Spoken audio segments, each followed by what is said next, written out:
बच्चों, आज की क्लास में हम चैप्टर नंबर 6 के पास पेपर की क्वेश्चंस करेंगे। चैप्टर नंबर 6 जो हमने पढ़ा था, that was automated and emerging technologies, जिसमें हमने ऑटोमेशन, रोबोटिक्स, आर्टिफिशियल इंटेलिजेंस और मशीन लर्निंग के बारे में पढ़ा था। तो इसके जो जो क्वेश्चंस आते हैं, we will see that automation के जो भी क्वेश्चंस आते हैं, मेनली ऑटोमेशन की क्वेश्चन में जो चीज़ पूछी जाती है वो ऑटोमेशन के बारे में पूछा जाता है कि भाई ऑटोमेशन है क्या। फिर उसके बाद जो चीज़ें पूछी जाती हैं वो पूछी जाती हैं कि भाई इसके फायदे क्या हैं, इसके नुकसानात क्या हैं। तो we are going to start with this first part from specimen paper. ये सबसे पहला specimen paper I guess page number 2 ही है। ये जो specimen paper was given in the book, तो ये आपकी बुक में गिवन है प्रैक्टिस पेपर 1B के नाम से। तो अब यहाँ हम शुरू करते हैं कि दो एडवांटेजेस हमने बताने हैं ऑटोमेटेड सिस्टम के। तो ऑटोमेटेड सिस्टम के दो एडवांटेजेस आप बताओ क्या हो सकते हैं। बड़े कॉमन होते हैं।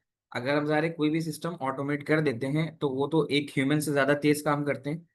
तो हम यहाँ पे लिख सकते हैं कि faster than faster than humans taking any necessary actions। एक बात ध्यान देनी है कि हमने वन वर्ड आंसर नहीं देना है, ठीक है ना। When we are writing the advantages and the disadvantages, we need to write it in a proper sentence. तो हम ये नहीं लिख सकते, बस फेस्टर छोड़ के हम नहीं लिख सकते कि बस मैं फेस्टर लिख दिया और हो गया। Faster than human taking any necessary action, किसी भी एक्शन को लेने में ऑटोमेटेड सिस्टम ह्यूमन से ज्यादा बेहतर काम करते हैं। अच्छा, कोई ऐसा सिस्टम हो जो मुश्किल हो ह्यूमन के लिए काम करना, तो उसमें ये ज्यादा बेहतर काम करता है, ठीक है ना। अब अगर कोई ऑटोमेशन है और कोई केमिकल प्लांट है, उसके अंदर अगर ह्यूमन को बिठाओगे तो उस केमिकल प्लांट से निकलने वाली कोई भी हैजर्डस गैस है या उस मटेरियल है, वो ह्यूमन की लिए जो है वो थ्रेट हो सकता है। तो safer if automated system is a part of is a part of hazardous system, hazardous system, ये भी लिख सकते हैं। और फिर क्या हो सकता है कि in terms of material and resources it could be safer. अच्छा, ये नहीं समझ में आया। देखो, ऑटोमेटेड सिस्टम अगर आप लगाते हो, कोई एक काम है जो ह्यूमन के जरिए परफॉर्म हो रहा है, और कोई केमिकल प्लांट है, ठीक है, वहां पर ड्यूटी लगी हुई है उस केमिकल प्लांट में ह्यूमन की। वहां पर गर्मी बहुत ज्यादा हो रही है, वहां पर टेम्परेचर हमें बहुत ज्यादा मेंटेन करना होता है। तो अब बहुत ज्यादा गर्मी हो रही होगी तो वो ह्यूमन के लिए मुश्किल है उस गर्मी को बर्दाश्त करना। या फिर अगर जैसे पेंट फैक्ट्री है, पेंट फैक्ट्री में पेंट बनता है, उस पेंट के बनने में जो केमिकल्स जब मिक्स होते हैं तो उससे फिर ऐसी गैसेस प्रोड्यूस होती हैं जो हैजर्डस हो सकती हैं हमारी हेल्थ के लिए। तो वहां पर ह्यूमन का उस इन्वायरमेंट में काम करना मुश्किल होता है। तो अगर वहां पर आप ऑटोमेटेड सिस्टम लगा दो कि उसको जो ह्यूमन ऑपरेट कर रहा है उसकी बजाय अगर ऑटोमेशन से ऑपरेट होने लगे, तो फिर वहां पर जो है ये ऑटोमेशन सिस्टम का इस्तेमाल करना बेहतर होता है। अब आ रही है बात समझ। तो दो बोले थे, तो एक ये भी हो गया, 2 पॉइंट ये हो गया। तीसरा पॉइंट आपको समझा देता हूं मैं कि ऐसी फॉर एडिशनल पार्ट हम लिख सकते हैं कि in terms of material and resources ये ज्यादा इफेक्टिव हो सकता है, ठीक है ना। तो मोर एनर्जी एफिशिएंट भी लिख सकते हो इवन, मोर एनर्जी एफिशिएंट, ठीक है। तो ये भी पॉइंट इसका लिख सकते हो। When it comes to the disadvantages, अब डिसएडवांटेज ये कि किसी भी ऑटोमेशन सिस्टम को लगाने के लिए आपको फिर पैसा खर्च करना पड़ता है ना। तो they are expensive to set up and maintain. तो डेफिनेटली इनकी जो मेंटेनेंस वगैरह होती है वो वो जो है वो महंगी होती है, ठीक है। तो ये भी एक वजह है इसकी, मेंटेनेंस कॉस्ट इज हाई। तो अब हम यहाँ लिख सकते हैं इसके लिए कि इस जगह पर हम लिख सकते हैं कि expensive to set up and purchase initially, expensive to set up and purchase initially, ये आ गया। और उसके बाद हम लिख सकते हैं कि कोई भी ऑटोमेटेड सिस्टम जो हो ना, वो ऑटोमेशन होने की वजह से उस पे साइबर अटैक्स भी हो सकते हैं। अगर ऑटोमेटेड सिस्टम है तो ऑटोमेटिकली चल रहा है और ज़ाहिर है फिर उसके लिए उसको इंटरनेट पे चलना पड़ेगा, तो फिर वहां पर हमारे पास उसके डेफिनेटली कोई ना कोई अफेक्ट्स भी होते हैं। तो हम यहाँ लिख सकते हैं कि constant fair of cyber attack. ठीक है। अब जैसे वॉर का एक मामला भी कुछ शुरू हुआ है थोड़ा बहुत, तो अगर ऑटोमेटेड गन्स हैं, ठीक है, जो ऑटोमेटिकली अपने टारगेट को सिलेक्ट करके हिट करती हैं, अगर उसको प्रोग्राम्ड इस तरह कर दिया जाए कि वो अपने ही बनाने वाले को हिट करना शुरू कर दे, तो फिर डेफिनेटली साइबर अटैक हो सकता है ना वो, कि उसके प्रोग्राम को चेंज कर दिया जाए कि उसको मारना एनिमी को है, बजाय वो अपने ही लोगों को मारना शुरू हो जाए। तो ये भी एक इश्यू जो है इसके अंदर आ सकता है। और फिर इसमें एक एडिशनल पार्ट लिख सकते हो कि कोई भी ऑटोमेटेड सिस्टम लोगे तो फिर उसके लिए उसकी एक इन्हांस मेंटेनेंस रिक्वायर्ड होती है ना। तो automated system need enhance maintenance, यानी लगाने के बाद जान नहीं छूटती आपकी। जब आपने एक बार उसको लगा लिया, बना लिया, तो फिर वक्त के साथ साथ इसकी मेंटेनेंस भी रिक्वायर्ड होती है।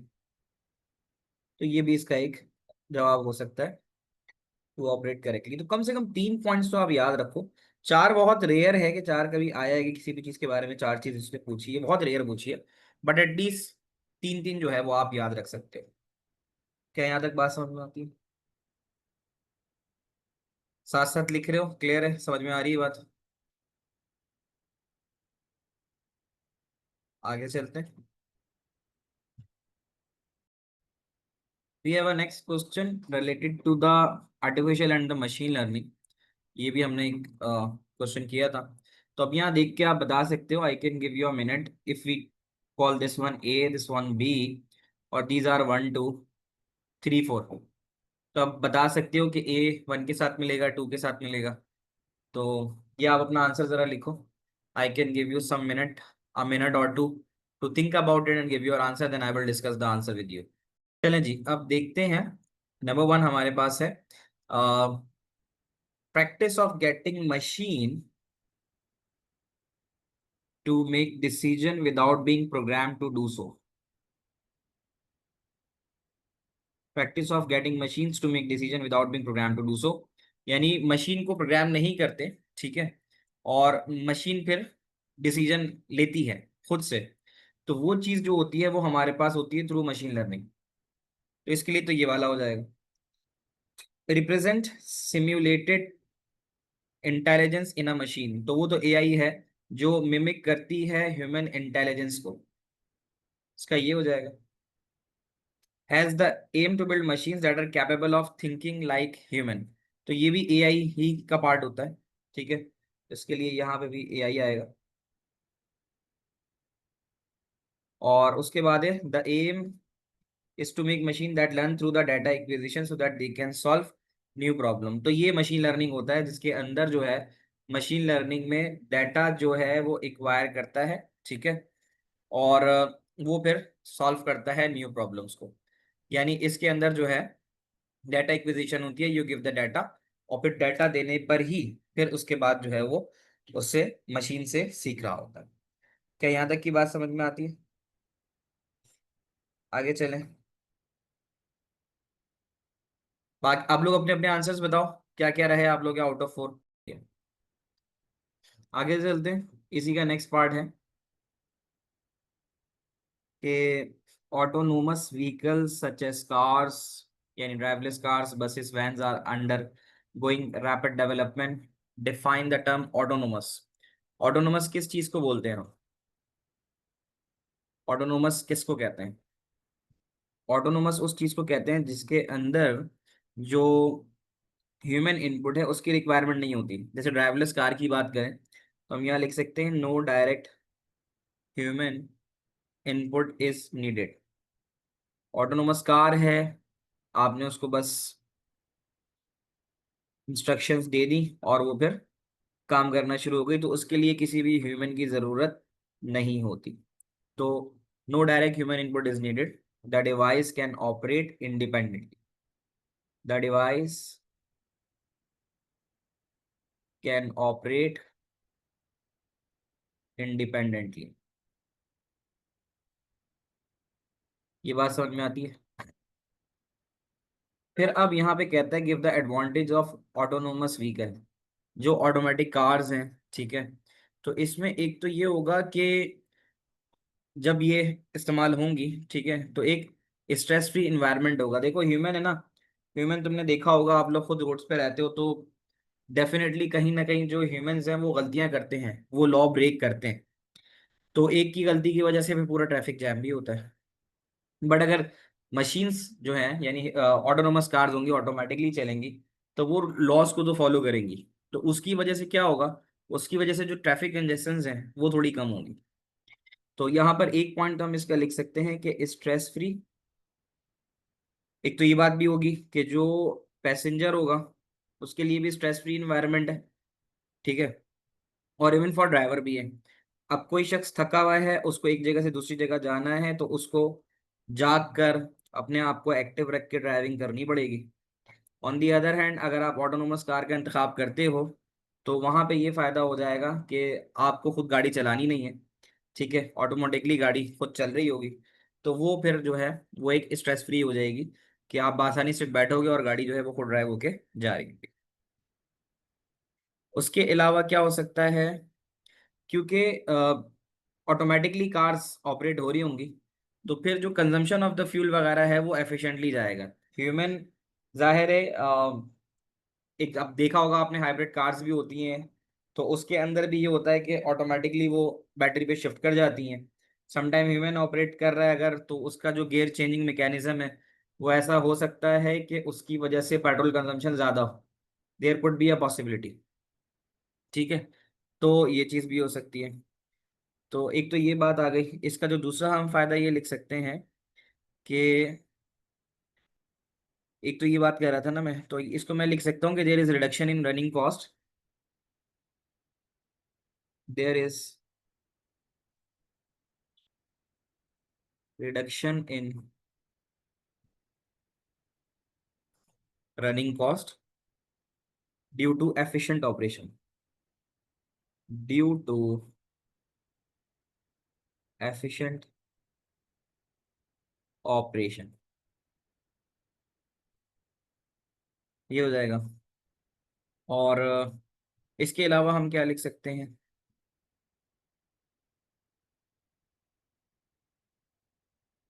क्योंकि ऑटोमेटिकली चल रही होंगी, वैसे तो दो पॉइंट लिख लिए मैंने। तीसरा पॉइंट एडिशनली बता सकता हूँ कि अगर ह्यूमन किसी चीज़ को ऑपरेट कर रहा है तो ह्यूमन लेट भी हो सकता है, ठीक है ना।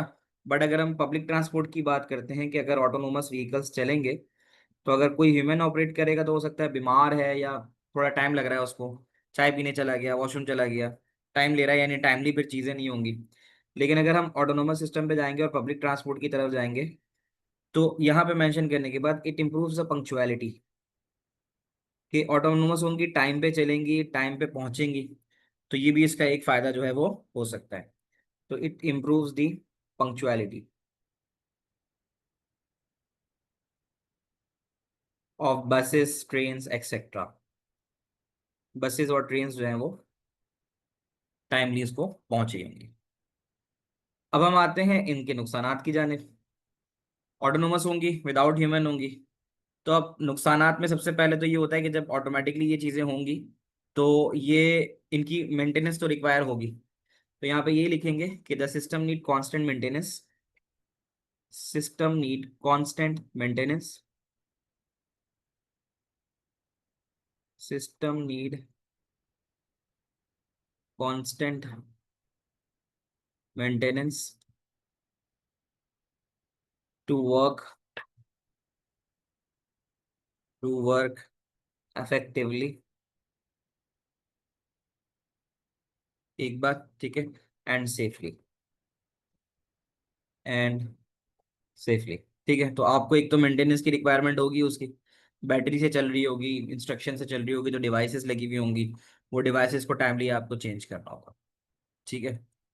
और उसके अलावा जनरल पब्लिक फेयर भी हो सकता है कि ऑटोमेटिक गाड़ी में कोई शख्स बैठा हुआ है तो हर वक्त उसको हो सकता है ये फील आए, तब तक जब तक ये बहुत कॉमन ना हो जाए, तो उसे एक डर भी रहेगा यार, ये कहीं अगर मेल फंक्शन हो गई तो जो है वो इशू हो सकता है, ठीक है। तो हाँ, इसके अंदर भी एक्सपेंसिव वाला पार्ट लिख सकते हैं, बट साथ साथ में कुछ डिफरेंट डायनेमिक पॉइंट्स भी आपसे डिस्कस कर रहा हूँ, तो वो भी आपको याद रह सकते हैं।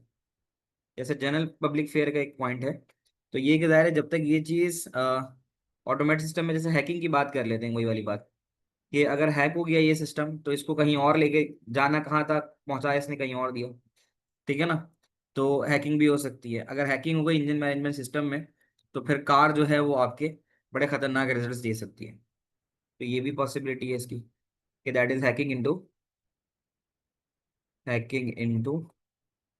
Engine management system, engine management system in a car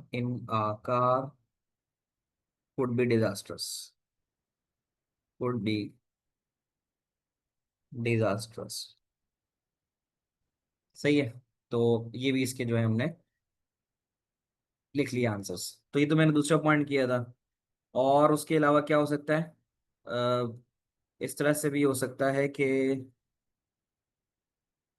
automated system होगा, तो इसमें एक पॉइंट ये भी हो सकता है कि अगर ज़ाहिर ह्यूमन होता, तो अगर डोर जैम हो रहा है, ठीक है, और अगर एक से ज़्यादा लोग उसमें सवार होने की कोशिश कर रहे हैं, तो अगर कोई ह्यूमन होगा तो उनको रोकेगा, यानी उस वक्त वो सिचुएशन को कंट्रोल कर सकता है। लेकिन अगर ऑटोनोमस सिस्टम होगा, तो ऑटोनोमस सिस्टम के अंदर अगर बहुत सारे लोग बस में चढ़ गए, ठीक है, तो उसको रोकने का मैकेनिज्म कोई हो, या फिर आ, ऐसा है ना कि मैनुअली अगर डोर सिस्टम है, तो उसको मैनुअली डोर को ओपन कर दें, खोल दें, वहां कोई बंदा मौजूद हो। अगर डोर मेल फंक्शन हो गया अचानक से, जैसे आपने देखा होगा लिफ्ट भी समटाइम्स मेल फंक्शन हो जाती है, तो फिर जब वो मेल फंक्शन हो जाती है, तो फिर उससे सिचुएशन जो है ना वो बड़ी वर्स हो जाती है। तो पब्लिक ट्रांसपोर्ट के ऊपर ये वाला पार्ट भी आप लिख सकते हो, कि on a public transport ensuring the good behaviour of passenger can lead, ठीक है, यानी ये कह सकते हो कि अगर वो है, क्या कहते हैं, गुड बिहेवियर तो नहीं बोलेंगे हम इसको, इस तरह से कहेंगे कि अगर if they are not cooperative, if the passengers are not cooperative and the behavior is not good, ठीक है, so in that case what will happen, there will be a chaos। क्योंकि अगर एक से ज्यादा लोग, वही मैंने बात बताई, कि अगर ज्यादा उस बस पे चढ़ने की कोशिश कर रहे हैं, ठीक है, या फिर अगर कह सकते हो ज्यादा फोर्स अप्लाई कर दी कहीं पे, तो उसकी वजह से वो ऑटोमेटिक सिस्टम था वो खराब भी हो सकता है। तो फिर उसकी वजह से आगे आने वाले कॉन्सिक्वेंसेज भी जो है वो खराब हो सकते हैं। तो ये एक रीजन इसका और हो सकता है। यहाँ तक तुम लोगों को समझ में आ रहा है, क्लियर होगी सारी बात है।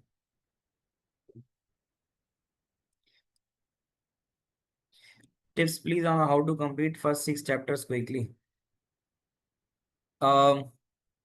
चैप्टर 1, 3, 5 पहले करो, ठीक है। नोट्स दिए, मैं नोट्स से पढ़ लो, उससे तुम्हें काफी हद तक जो है ना प्रिपरेशन हो जाएगी। नोट्स दिए थे तो उसमें पॉइंट्स, बुलेट पॉइंट्स में लिखा हुआ था, तो वहां से भी तुम कर सकते हो। तो 1, 3, 5 चैप्टर पक्के होने चाहिए, फिर 2, फिर 4, फिर 6, इस तरह से तुमने जाना है। इसका सी पार्ट हम स्टार्ट करने लगे हैं। ये हमारा जो है वो एक्सपर्ट सिस्टम से रिलेटेड है। तो इसमें हमारे पास 3 चीज़ें होती हैं एक्सपर्ट सिस्टम में। कौन कौन होता है हमारे पास? नॉलेज बेस होती है, रूल बेस होती है, और इन्फेरेंस इंजन होता है। तो यहाँ ये आपके सामने है, इसके ऑप्शंस अवेलेबल हैं। आई कैन गिव यू 1 मिनट, और 1 मिनट में फिर आप मुझे बताओ कि व्हाट डू यू थिंक, किसका आंसर क्या होना चाहिए। तो 1 से लेकर 6 तक आपको लगता है जो भी वैल्यूज होनी चाहिए, उसके आंसर्स जो है वो लिख के भेजो, और फिर मेरे साथ मैं इसको कंफर्म करता हूँ आपको। वो आपको याद होगा कि हमने बात जब की थी एक्सपर्ट सिस्टम की, मैंने बताया था कि ये जो इन्फेरेंस इंजन होता है, it like act as a search engine, आपको अगर ये वाला पॉइंट याद हो, तो इसलिए कहते हैं ना एक्ट लाइक अ सर्च इंजन। तो जो सर्च इंजन की तरह काम करता है वो इन्फेरेंस इंजन होता है। फिर रिपोजिटरी ऑफ फैक्ट्स, है ना, तो अब ज़ाहिर है जो फैक्ट्स को जमा करता है, तो जमा करने का मतलब क्या होता है, कि जो रिपोजिटरी ऑफ फैक्ट्स होती है वो कौन होता है, वो नॉलेज बेस होता है। लफ्जों से पता चल रहा है। अ सेट ऑफ इन्फेरेंस रूल्स, तो इन्फेरेंस रूल्स की जो बात कर रहा है, तो वो रूल बेस हो जाएगा। सही है। Uses inference rules to draw conclusion, तो जो कंक्लूजन होती है वो इन्फेरेंस इंजन की मदद से ही होती है, कंक्लूजन तो इंजन ही प्रोवाइड करेगा। Follow logical thinking often uses a set of if statements to draw logical conclusion, तो जो लॉजिकल कंक्लूजन है वो किसके ऊपर होती है, वो रूल बेस के ऊपर होगी। जो कंक्लूजन है वो रूल के बेसिस के ऊपर कैलकुलेट होती है, तो that is the rule base. Stores the knowledge about an area of expertise, तो जो स्टोर करता है वो कौन होता है? नॉलेज बेस ही होता है, क्योंकि जो स्टोर कर रहा है तो वो नॉलेज बेस कहलाएगा। क्या यहाँ तक बात समझ में आती है आप लोगों को? ठीक है, तो ये हो जाएगा। आगे चलते हैं। यहाँ पे ये नेक्स्ट सवाल है हमारे पास। ये भी स्पेसिमेन पेपर 2-3 है। इसका 1 भी एक सवाल है, तो उसमें कहता है an office as an automated lightning system, movement is detected in the office, the lights are switched on. और अगर मूवमेंट नहीं डिटेक्ट होती 2 मिनट तक तो लाइट ऑफ हो जाती है। ठीक है, तो यहाँ पर जो बेस्ट सुटेबल है ना, वो इंफ्रारेड सेंसर है। इंफ्रारेड जो डिटेक्ट करता है मूवमेंट को। ठीक है, तो इंफ्रारेड सेंसर से मुराद कैसे? जैसे एक पैसेज है, ये पैसेज जा रहा है। अब इस पैसेज के ऊपर अगर ये दरवाजा खुलता है और कोई शख्स बाहर आता है, तो यहाँ पर हमारे पास इंफ्रारेड सेंसर्स लगे हुए हैं। इंफ्रारेड सेंसर ऐसे लगे हुए हैं, ऐसे ऐसे, मतलब इंफ्रारेड की बीम होती है ना। तो अगर वो शख्स ऐसे जाना शुरू होता है और वो जैसी बीम को ब्रेक करता है, जैसे यहाँ से बीम ब्रेक होती है, तो वहां पे जो है वो ये हो सकता है।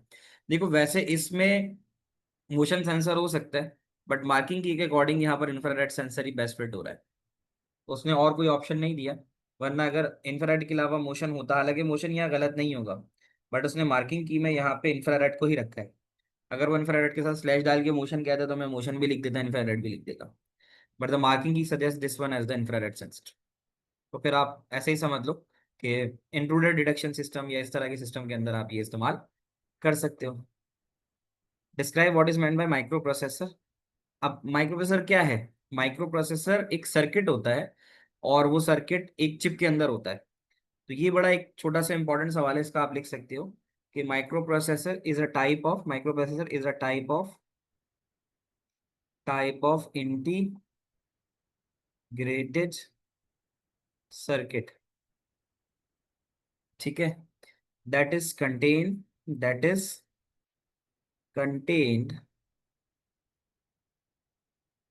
On a single chip. एक चिप के ऊपर एक आईसी होती है। तो माइक्रो प्रोसेसर उसको कहते हैं, आपने देखा ही होगा माइक्रो प्रोसेसर को। तो क्या होता है, वो एक चिप होती है, और उस चिप के अंदर जो है वो प्रोग्रामिंग हुई भी होती है। तो वी कैन से दैट कि micro processor is a type of integrated circuit that is contained on a single chip. It has a stored value. अच्छा, ये अभी हम नहीं लिख सकते, वो हम किसी दूसरे सिनारियो में करेंगे। ठीक है, हम ये नहीं कहेंगे कि it has a stored value, वो उस वक्त इस्तेमाल होता है जब हम मॉनिटरिंग एंड कंट्रोल करते हैं। तो फिर हम बताते हैं कि इसमें जो है वो क्या हो रहा है, इसमें एक वैल्यू स्टोर्ड है और वो फिर प्री स्टोर्ड के साथ चेक होगी। तो यहाँ पर हमें इसको लिखने की जरूरत नहीं है।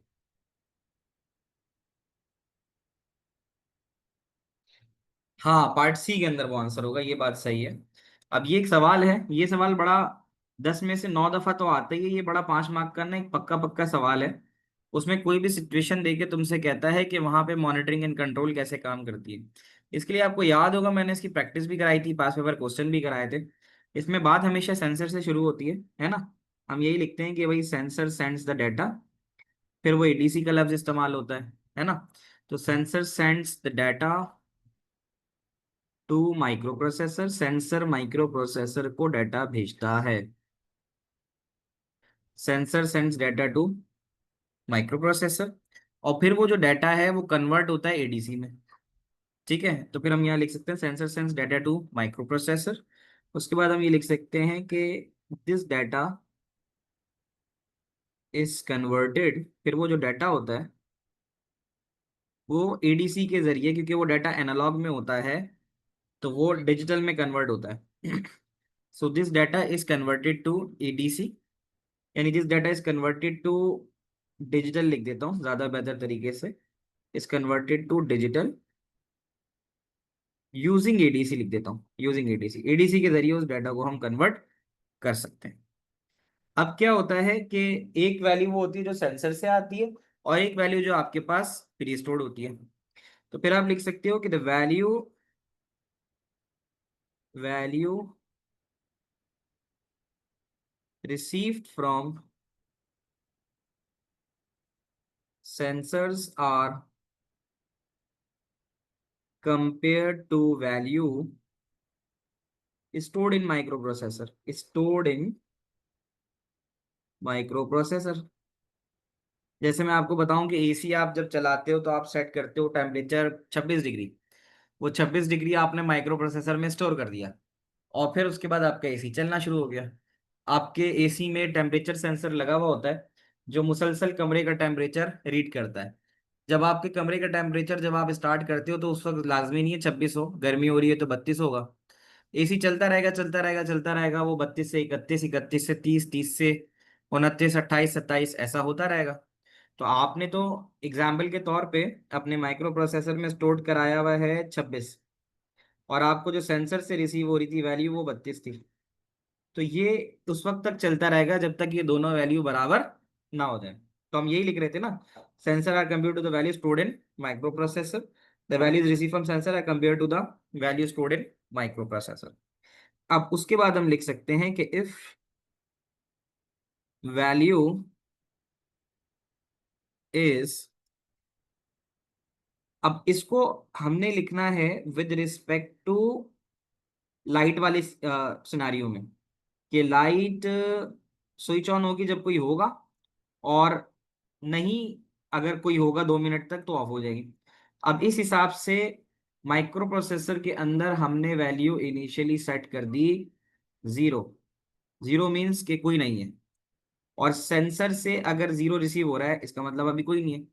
तो अगर वैल्यू मैच करती है, लाइक अभी 0 है, सेंसर भी 0 रिसीव कर रहा है, 0 से मुराद कोई है नहीं, और माइक्रो प्रोसेसर में भी 0 है। ठीक है। हाँ, अगर आप इस तरह से नहीं लिखोगे तो फिर आपके मार्क्स कटेंगे, आपको लिंक करना पड़ेगा। तो अब मैं कहता हूं कि अगर वैल्यू आपकी मैच करती है, यहाँ दो बातें करनी है। इफ वैल्यू, अब जो स्टोर्ड वैल्यू, ठीक है, if value is outside range, outside range, outside range से मुराद है कि तुमने सेट किया था माइक्रो प्रोसेसर में 0। मैं ना उसके हिसाब से कर देता हूँ जो सिनारियो है, सिनारियो के हिसाब से अगर कोई नहीं है तो माइक्रो प्रोसेसर में जो सेट हो वो 0 हो, और अगर अभी कोई नहीं है तो सेंसर भी 0 दे रहा है। ठीक है, तो अब इसको हम अगर इस तरह से लिखते हैं कि इफ द वैल्यू मैचेस, अगर वैल्यू मैच करती है, इफ वैल्यू मैचेस, अगर वैल्यू मैच कर जाती है, then there is no change,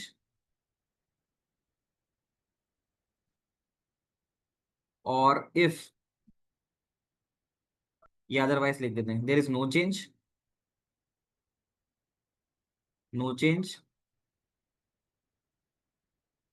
otherwise, otherwise का मतलब है कि वैल्यू चेंज होगी, otherwise actuator, actuator is used to switch light on for 2 minutes। क्योंकि अगर वैल्यू 1 आ गई, 1 से मुराद के कोई बंदा आ गया, यानी अब तुम्हारे पास सिचुएशन 0 से कोई बंदा निकल के आ गया, 1 हो गई, तो अब वैल्यू जो है आपके पास अदरवाइज के केस में चली गई। तो अदरवाइज का केस था कि actuator is use to switch the light on for 2 minutes. तो उसमें बोला ही था कि फिर 2 मिनट तक लाइट जो है वो ऑन रखनी है, जब तक कोई detect, if movement is not detected for a period of 2 minute the lights are switch off. तो उसके बाद अगर हो गई तो वो फिर लाइट को ऑन करके रख देगा।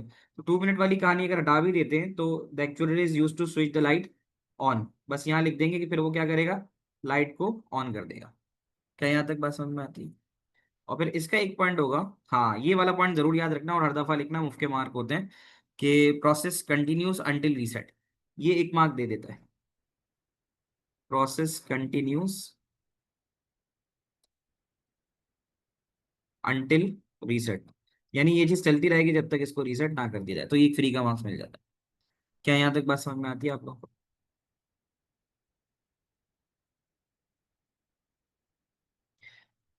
बताओ बच्चों, जाग रहे हो और समझ में आ रही है बात?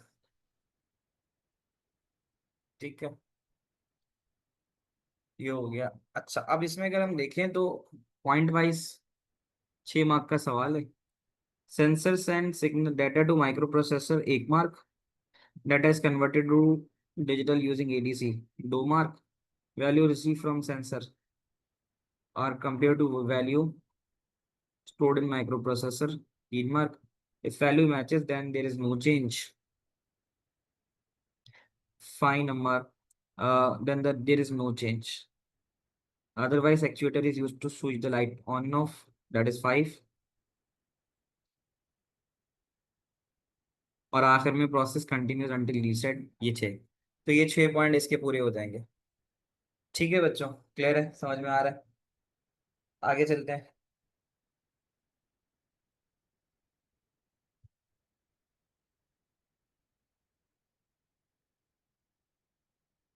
Screen everyone.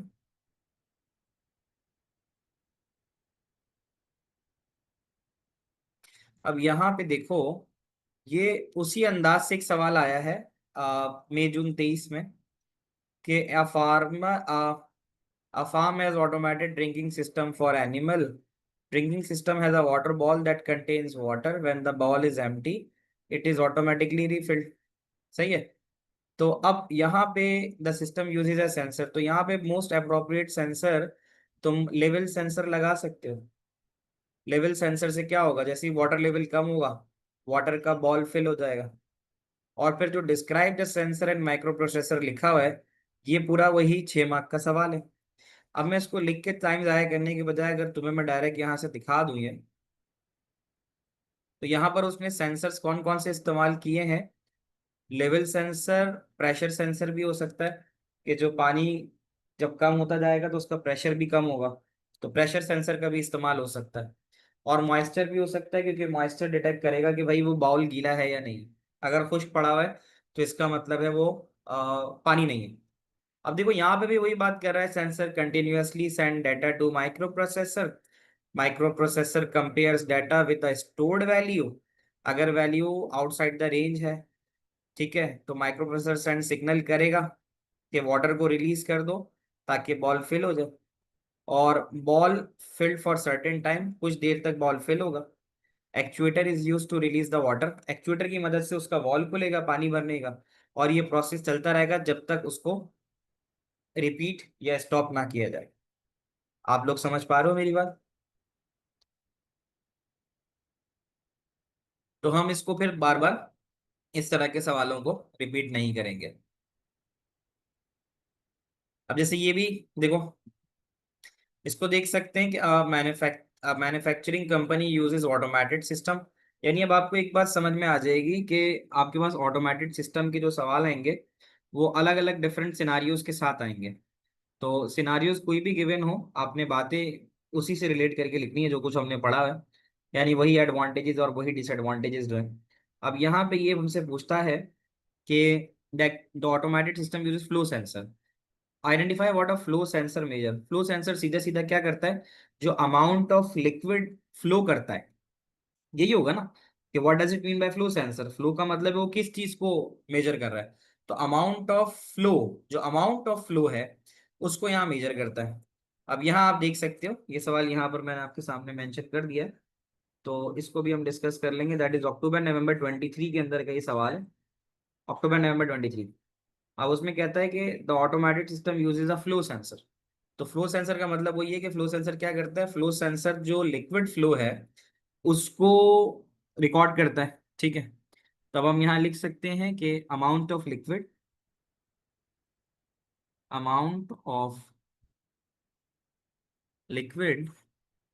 या फिर गैस, गैस का भी फ्लो होता है, ठीक है, या स्टीम, इनमें से कोई भी चीज फ्लो कर रही है या मूव कर रही है एनवायरनमेंट में, तो उसको डिटेक्ट करता है। ठीक है ना। तो flowing through an environment, through an environment, environment से मुराद किसी पाइप में से अगर वो मूव कर रही है तो ये उसको डिटेक्ट करेगा।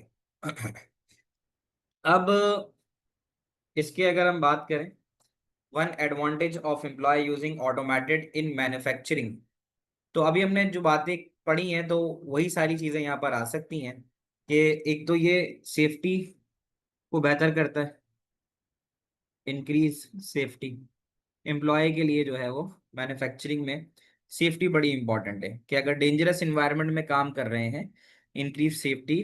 तो इसका मतलब क्या होता है कि ये इंश्योर करता है कि वर्कर्स में हम लिख सकते हैं कि इंश्योर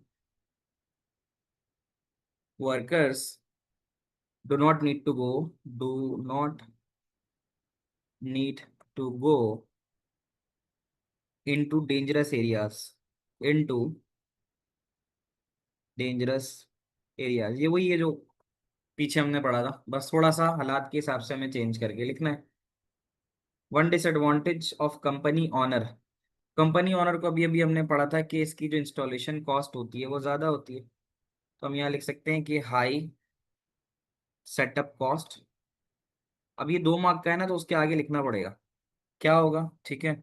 तो इसमें क्या जरूरत पड़ सकती है, इसके अंदर ये हो सकती है कि the company need to find a lot of money to pay for the equipment. Company need to get lot of money to pay for equipment. सबके एक जैसे ही होते हैं, बिल्कुल सही कह रहा हूँ मुझे। टू पे फॉर इक्विपमेंट, बस थोड़ा सा तुम्हें ना जो गिवन सिनारियो होना है उस गिवन सिनारियो पे बात करना है, ठीक है। डी स्किलिंग ऑफ वर्कफोर्स भी तो हो सकती है ना, लोग बेरोजगार हो सकते हैं। जब जाहिर ऑटोमेटिक सिस्टम लगेगा तो जो मैनुअली काम करने वाले लोग थे वो बेरोजगार हो सकते हैं। अब इसी में एक सवाल हमें नजर आया कि वैसे इसमें कॉमन सेंस काम आ सकती है। कॉमन सेंस उस वक्त क्या लगाओगे वो मुझे नहीं पता। तो अगर कॉमन सेंस का तुक्का तुम्हारा अच्छा लग गया तो ठीक है, नहीं तो जो उसके पॉइंट्स हैं वो तो तुम्हें याद करके लिखने ही लिख। अब जैसे यहाँ पर इसका एक ही सवाल, इसका एक सवाल एआई से भी रिलेटेड है। तो अब इसमें कहता है कि one of the main characteristics of AI, AI का तो याद होगा तुम्हें कि it has an ability to, AI system है ना, कैरेक्टरिस्टिक्स, हाँ, तो ये मिमिक करता है ह्यूमन डिसीजन मेकिंग कैपेबिलिटीज, याद है। इट मिमिक्स, कॉपी डाउन करता है ह्यूमन इंटेलिजेंट बिहेवियर, है ना। एबिलिटी टू एडॉप्ट, बिल्कुल सही का। एबिलिटी टू एडॉप्ट का मतलब है कि जैसे ह्यूमन, देखो कैरेक्टरिस्टिक्स ऑफ एआई वही है जैसे ह्यूमन की एक इंटेलिजेंस होती है, अगर वही काम मशीन करना शुरू कर दे तो जैसे ह्यूमन एडॉप्ट करता है चीजों को या सीखता है। तो हम यहाँ लिख सकते हैं कि दी एबिलिटी टू एडॉप्ट या फिर एबिलिटी टू लर्न, चीजों को सीखना, ठीक है। ये इसकी एक कैरेक्टरिस्टिक्स हो सकती है। उसके अलावा भी कैरेक्टरिस्टिक्स क्या हो सकती है इसकी, एनालाइजिस द पैटर्न, जैसे ह्यूमन पैटर्न को एनालाइज करता है तो ये एनालाइज करता है पैटर्न को, तो एनालाइजिस पैटर्न जो है ये भी इसकी एक एग्जाम्पल हो सकती है। अब ये एक बड़ा अच्छा सवाल है, थोड़ा सा है भी बड़ा सवाल, ये वो है जो मैंने अभी तुम्हें चैप्टर 6 की लास्ट क्लास ली थी ना, तो उसमें मैंने पूरी चीजें तुम्हें कुछ पढ़ाई थी अगर तुम्हें याद हो। तो सबसे पहले किसी भी एक्सपर्ट सिस्टम के अंदर, एआई के अंदर, ठीक है, यानी एक्सपर्ट सिस्टम के अंदर एक यूजर इंटरफेस होता है, अगर तुम्हें याद हो। It has a user interface, जो क्लास में मौजूद था उसको याद होगा, मैंने एक्सीलेटर चला के दिखाया था, मैंने एक डायग्राम बनाई थी। तो it has a user interface, ठीक है, use to input, use to input, उसी यूजर इंटरफेस पे इनपुट भी होता है और आप आउटपुट भी देखते हो, है ना। तो input and output the data, यानी इसका एक इंटरफेस होता है जो इनपुट और आउटपुट डाटा करता है, ठीक है। उसके अलावा it has a knowledge base, फिर इसकी एक नॉलेज बेस होती है, it has a knowledge base, और वो जो नॉलेज बेस होती है उसके अंदर रिपोजिटरी ऑफ फैक्ट्स होते हैं।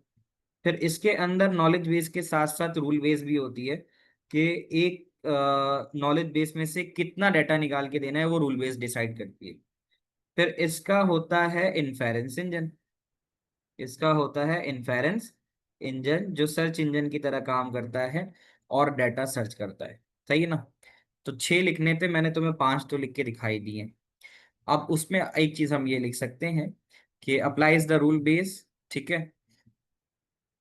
To the knowledge base. तो अब इसमें एक बात ये लिख सकते हो कि apply rule base to knowledge base, to knowledge base. आप रूल बेस लगाते हो नॉलेज बेस, यानी नॉलेज बेस पे रूल बेस अप्लाई होती है। जैसे अभी आप मुझसे कोई सवाल पूछ लो चैप्टर 1 से लेकर 6 तक में, तो मेरी नॉलेज बेस में 1 से लेकर 6 तक सारे चैप्टर मौजूद हैं। तो अब आप मुझसे पूछते हो sir how to convert denary to binary. अब मेरे पास नॉलेज बेस में 1 से लेकर 6 चैप्टर्स तक हैं स्टोर हुए हुए। तो मैं फौरन से बोलूंगा अच्छा ये पूछ रहे हो, ये तो चैप्टर 1 में है।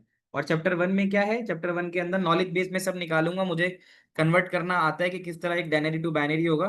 तो अब मैं वहां लगाऊंगा रूल बेस, और उस रूल बेस की मदद से मैं तुम्हें वो पूरी कैलकुलेशन करके दिखा दूंगा। तो हम क्या करते हैं, रूल बेस को अप्लाई करते हैं नॉलेज बेस पे, कि जो रूल लग रहा है, रूल से मुराद ये कि मुझे तुम्हें करेक्टली बताना है कि यार किस तरह से एक बाइनरी डायनरी में कन्वर्ट होता है। तो उसके लिए फिर मैं रूल बेस अप्लाई करता हूँ नॉलेज बेस के ऊपर। तो हम यहाँ लिख सकते हैं कि rule rule apply rule base to the knowledge base to provide to provide result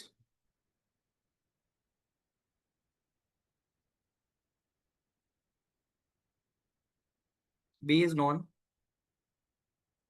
given input. आपने मुझे इनपुट दिया कि सर बाइनरी से डायनरी या डायनरी से बाइनरी करके दे दें, तो फौरन से मैं सोचूंगा ये जो ये वाला टॉपिक किसमें है, चैप्टर 1 में। मैं चैप्टर 1 में चला जाऊंगा, वहां जाके जो जो स्टेप्स इस्तेमाल होते हैं किसी भी नंबर को कन्वर्ट करने के लिए, वो स्टेप्स लगा के मैं आपको वो सॉल्व करके दे दूंगा। तो इसीलिए मैं इस सब्जेक्ट का एक्सपर्ट कहलाऊंगा।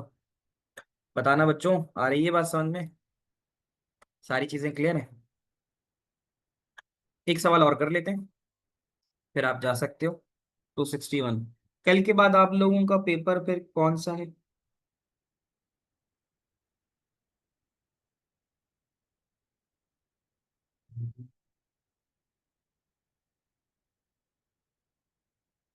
कल के बाद सी एस का है, P1 है।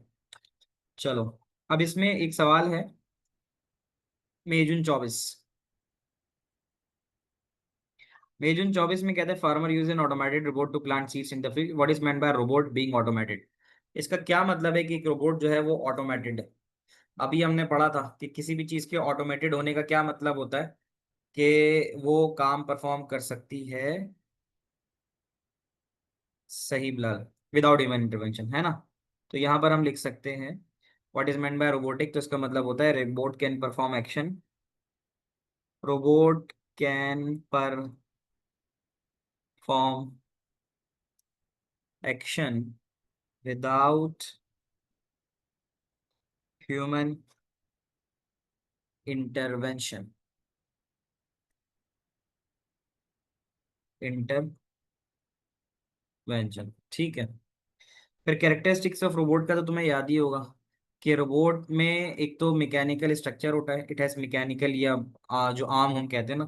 तो नंबर 1 एक बात कह सकते हो कि it has electrical component, electrical component.